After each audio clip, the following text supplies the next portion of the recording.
The first sign wasn't lipstick on a collar or a stranger's number on his phone. It was silence. Adil had always been a noisy man. He filled rooms with half-told stories, laughter that came too loud, even the thud of his shoes when he crossed the hall. But in recent weeks, the sound had drained out of him. He came home late, spoke little, and when he did, his words had the polished weight of someone rehearsing a speech in his head. I knew that kind of silence. It was the silence of planning. At first, I told myself I was paranoid. Long marriages have pauses, I thought. Maybe this was just one of them. But then I found the leather briefcase, tucked beneath his shirts, zipped and locked, as though he were hiding a crime scene in plain sight. Adil had never locked anything in this house. We had lived too long together for secrets. That zipper was a stranger between us. When I finally eased it open one night, after memorizing the click of his car leaving for another late meeting, I found the truth pressed in neat, accusing stacks. Financial ledgers with my name carefully erased, property documents tilted in his favor, and at the bottom, a thick white envelope stamped in the red crest of the family court. The petition to dissolve our marriage. Signed by him, filed quietly, without a word to me. The room tilted, and for a long moment I couldn't tell if the blood pounding in my ears was rage or heartbreak. My hands trembled, not from fear of losing him. No, that love had withered months ago, but from the realization that he wanted to erase me without even the dignity of a fight. He wanted me gone like dust brushed from a table. I sat at the kitchen table until dawn, the papers spread before me like an enemy map. Outside, the city woke in its usual chaos. Buses groaning, birds chattering, vendors rolling up their shutters. But inside, my world had narrowed to black ink and betrayal. I could have screamed. I could have called him, demanded explanations, begged, cursed, clawed. Instead, I reached for a notebook. My pen moved as if it had been waiting all this time. Dates, bank transfers, conversations overheard. Every small cruelty he thought I had forgotten. My pain arranged itself into evidence. My grief sharpened into strategy. By the time Adil walked back through the door, shoulders heavy with the fake exhaustion of his alibi, I had already chosen my weapon. I greeted him with the same quiet tone he had given me, set breakfast on the table, and let him believe his secret still slept in the shadows. But that morning, as he buttered his toast and scrolled through his phone, I looked at him and saw not a husband, not even a betrayer. I saw an opponent. And opponents do not get warnings.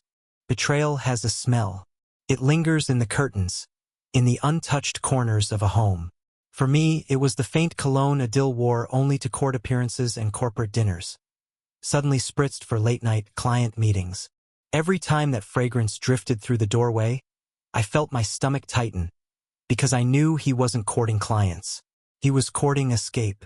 I played my part well. I asked nothing. I smiled when he returned. I let my silence mirror his. But inside, the air had changed. I began moving through our house like a detective through a crime scene. Drawers I had never cared to open became archives. Receipts, insurance policies, old emails hidden in forgotten folders. All the debris of a life together that he thought I would never notice. Some of it cut deeper than I was prepared for. A draft of a letter to his lawyer, where he wrote that I had no meaningful contribution to the household.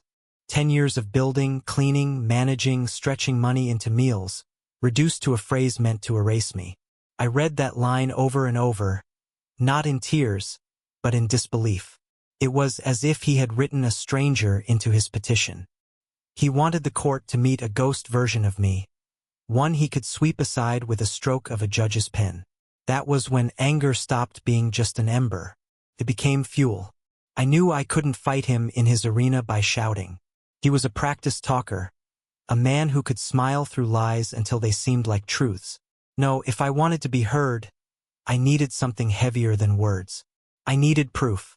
So I began to gather. Not hastily, not recklessly, but with precision. I photographed receipts that tied him to hidden bank accounts. I recorded the inconsistencies in his business trips. I visited a cousin who worked at the registrar's office and learned how documents were timed, stamped, and filed. Piece by piece, I constructed a picture of a man who thought himself clever but had left footprints in every room he tried to sneak through. At night, when he slept with his back turned, I sat awake with the glow of my laptop painting my face, learning the language of the law he thought I couldn't understand. Custody clauses, asset division, precedents. I devoured them like a student on the eve of an exam. The fear of losing everything was real, but with each new note I wrote in my thickening folder, the fear loosened its grip. One evening, while he showered, I slipped into the study and watched his reflection in the black screen of the turned-off computer monitor. Steam curled from the bathroom door, water pounded tiles. In that moment, I realized the man I had once shared dreams with was no longer here. He had already left me in spirit. What remained was a shell planning his clean exit. But shells crack, and this one would crack in front of the judge. I slid my growing stack of papers into a plain brown envelope, tucked it beneath a stack of cookbooks, and pressed the cover closed. Outwardly, I was still the quiet wife serving meals and folding laundry. Inwardly, I had become something else entirely, the architect of his undoing. And he didn't even hear the hammer striking. The envelope under the cookbooks grew heavier with each passing week, as though the weight of every secret I'd stuffed inside it was pressing down on my chest. I lived two lives. The quiet wife Adil thought he still controlled, and the shadow strategist who documented his betrayal piece by piece. But strategy has a cost, and it came one evening at the dinner table. Adil sat across from me, scrolling through his phone, nodding absently to my questions. The clink of cutlery against porcelain was the only rhythm between us. I watched him lift his glass, sip, and laugh. Not at me, but at a message he refused to share. My fork froze midair. In that moment, the sight of him, so comfortable in his deception, so certain of his victory, snapped something inside me. Without warning, the mask slipped. "Adil," I said, my voice sharper than I intended. "When do you plan on telling me?" His fork stopped. His eyes flickered up, guarded. "Telling you what?" "The meetings, the papers, the divorce." For a heartbeat, the room was silent. Then, instead of denial or anger, he smiled. A small, smug curve of his lips that chilled me more than any outburst could have. "So you found out," he said almost casually. It was only a matter of time. There it was. No attempt to soothe, no apology, not even shame. Just confirmation that, in his mind, I was already erased. I expected rage to rise in me, but what came instead was clarity. A cold, still realization that the man in front of me had not only stopped loving me, he had stopped seeing me as human. I wasn't his wife or his partner or even his enemy. I was simply an obstacle he wanted the court to sweep aside. "You thought you could do this quietly?" I whispered, more to myself than to him. He leaned back in his chair, folded his arms, and looked at me like a chess opponent caught glancing at the board. "You won't make this ugly, will you?" "It doesn't have to be ugly." That was when I laughed. A short, broken sound that startled even me. Ugly? He thought ugliness was mine to create. He hadn't yet seen the arsenal I'd built while he slept. But beneath the icy satisfaction, another truth pressed hard against my ribs. I was tired. Tired of being silent. Tired of being erased. Tired of hiding my fury behind the careful strokes of a pen. The evidence was ready, but was I? Could I walk into that courtroom and dismantle the life we had built? Not just him, but us? That night, after he retreated to his study, I sat alone in the dark living room, listening to the hum of the refrigerator and the distant traffic outside. The house felt foreign, like a museum of memories I no longer wanted to visit. For the first time, I allowed myself to cry. Not for him, not even for the marriage, but for the woman I had been, the woman who once believed silence was safety. The tears dried, leaving a strange calm behind. The turning point had arrived, not in the courtroom, but in my own heart. I no longer wanted to simply survive his betrayal. I wanted to own the ending of this story, and the judge would hear it from my lips. The summons arrived in a pale envelope with my name typed in neat, merciless letters. When I slid it open, the date inside glared at me like a sentence already passed. 1 week until the hearing. 7 days. That was all I had left of this marriage. 7 days before everything I had built was dragged into the cold light of a courtroom. I folded the letter back into its envelope and pressed it flat against the table. My fingers trembled, though I told myself they shouldn't. I had prepared. I had evidence. I had every weapon ready. But the truth was, I wasn't trembling because I feared losing. I trembled because of what it meant to win. To fight meant bearing everything. The private wounds, the small humiliations, the years of compromises I had silently swallowed. The thought of strangers leafing through my life like paperwork made me feel naked, exposed. For the first time, I wondered if this battle would cost me more than Adil's betrayal ever had. That night, as I sat with my folders spread open, my sister Sana came to visit. She took one look at the papers and the dark circles beneath my eyes, and she said quietly, "You don't have to carry this alone." I wanted to argue, to insist I was fine, but my voice cracked when I tried. The words that tumbled out were rawer than I expected. He planned to erase me, like I was nothing. Her hand closed over mine, firm, grounding. Then make sure the judge sees everything he tried to hide. Don't fight to prove you were a wife. Fight to prove you were never invisible. Her words pierced through me, igniting something deeper than strategy. This wasn't about assets or property anymore. It was about reclaiming the voice he had stolen, the identity he had tried to reduce to a line in his petition. The days crawled forward. Adil moved around the house with a serenity that infuriated me, as though he had already packed me into the past. He hummed while shaving, left his cufflinks on the dresser, spoke of future projects at work without hesitation. Not once did he look at me and see the storm gathering in my silence. The night before the hearing, I stood in front of the mirror longer than I should have. The woman staring back at me didn't look like the one who had once curled beside Adil on lazy Sundays, believing forever meant forever. She looked sharper, colder, yet somehow freer. A survivor standing at the edge of her reckoning. I placed the brown envelope in my bag and zipped it closed. My pulse thundered. My throat felt dry, but beneath the fear was a strange steadiness. Tomorrow, the lies would no longer live only in my house. Tomorrow, he would hear my truth not in whispers, but in the voice of a judge. And tomorrow, he would finally realize the silence he had relied on was the very weapon that would undo him. The courtroom smelled faintly of polish and paper, that sterile, heavy scent of decisions carved into people's lives. I sat at the wooden bench, my hands clasped tightly around the envelope resting in my lap. Across the aisle, Adil looked immaculate. Suit pressed, cufflinks gleaming, posture proud. He didn't glance at me once. The clerk called our case. My pulse hammered so loud I thought it might echo through the chamber. The judge, a stern woman with steel-gray hair, adjusted her glasses and picked up the file the clerk placed before her. Adil's lawyer rose first, rehearsed and confident. "Your Honor, my client is seeking a quiet dissolution of this marriage. The matter is straightforward." Straightforward. The judge's voice cut sharp. Her brow furrowed as she flipped a page. According to these documents, the wife made no meaningful contribution to the household? That's quite a claim. I lifted my head. She was reading his words, the ones that had once sliced me open like glass. Adil shifted slightly, offering a polite smile. "Yes, Your Honor, the evidence shows." But she wasn't looking at him anymore. She was holding a different set of papers. One's bound in a plain brown folder I recognized instantly. My breath caught.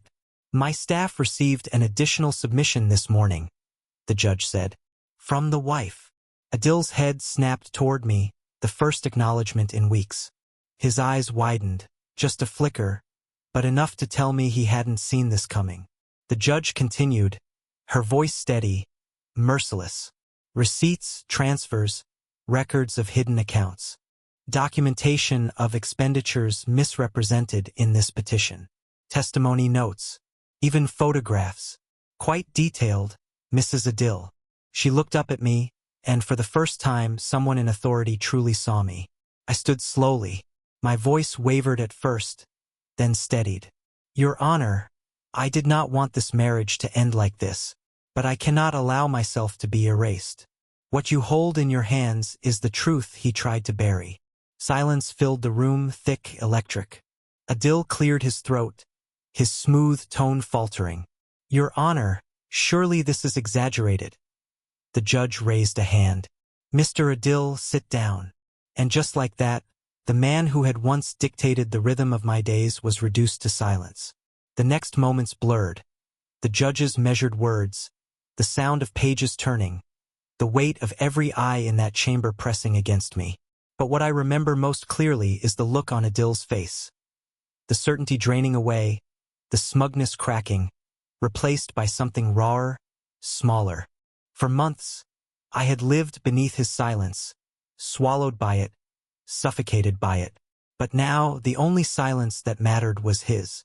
And in that silence, I felt something inside me release. Not victory, not triumph, but freedom. The judge set the folder down, her voice calm but final. This is not the story your husband tried to write, Mrs. Adil. The court will treat it accordingly. The gavel struck once, echoing like a door closing forever. And for the first time in years, I walked out not as someone's wife, not as someone's shadow, but as myself. When the courtroom doors closed behind me, the city greeted me with the same noise it always had. Rickshaws honking, vendors calling, footsteps rushing. Life went on, indifferent to what had just fractured inside that room. And yet, for me, everything had changed. The brown folder was still tucked under my arm, its edges frayed from being handled too often. For months it had been my shield, my secret weapon, the one thing that stood between me and erasure. Now it was no longer a weapon. It was simply a record of survival. I walked slowly down the courthouse steps, letting the sunlight warm my face. For the first time in a long time, I didn't feel the need to look over my shoulder, to anticipate a lie, to brace for silence.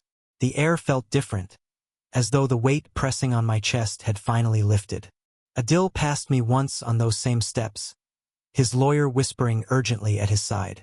He didn't speak, didn't even meet my eyes. That silence was louder than any apology could have been. And it was enough. I went home to an apartment that no longer felt like a battleground but like an echo chamber. Every corner holding a memory I wasn't sure I wanted. The bed we once shared looked too large for one person. The kitchen smelled faintly of the meals I had once cooked for him, the clatter of pots now stilled. For a moment, grief crept in, sharp and sudden.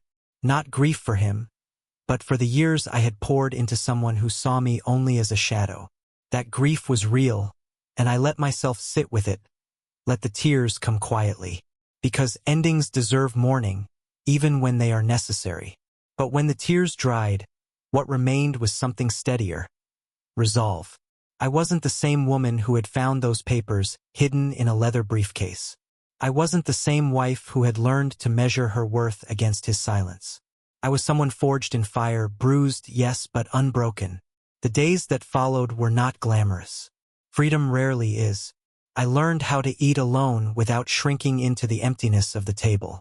I relearned my own laughter, tentative at first, then freer. I filed for work again, called old friends I had let drift, even bought a plant for the windowsill. A small, stubborn green thing that leaned toward the light. One evening, I sat at that same kitchen table where the nightmare had begun.